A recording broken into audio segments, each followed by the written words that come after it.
I got my soil test results. I just got the recommended fertilizer. Should I use this fertilizer for the rest of the season or just this time? Thanks.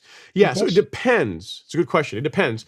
It depends on what nutrients were low. What I would tell you is this: if you have a soil test results that show your phosphorus levels are just outside of the optimal zone, and say we recommended the 14-7-14, I would use a fertilizer with phosphorus for the first 2 applications or so of the season, and then I would switch to a fertilizer that is nitrogen and potassium.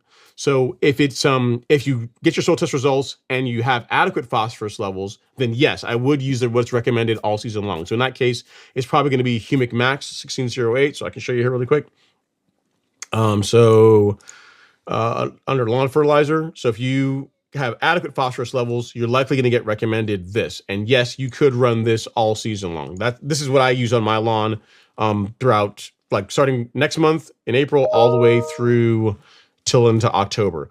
If you have low phosphorus levels, then this is what I would use. And depends. If they're very low, like if you're not anywhere near optimal, you can run this all season long. There are people that do that run the 14-7-14 for the entire season. So it's really how low your phosphorus nutrient levels are.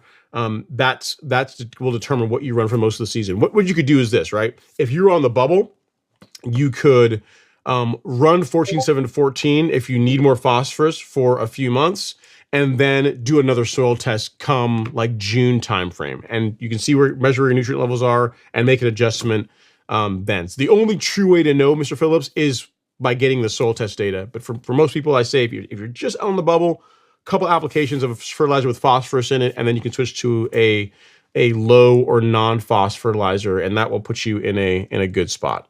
Because really, you don't, unless you actually need it, you don't want to be putting a lot of phosphorus into the soil over and over and over again if you don't need to do that.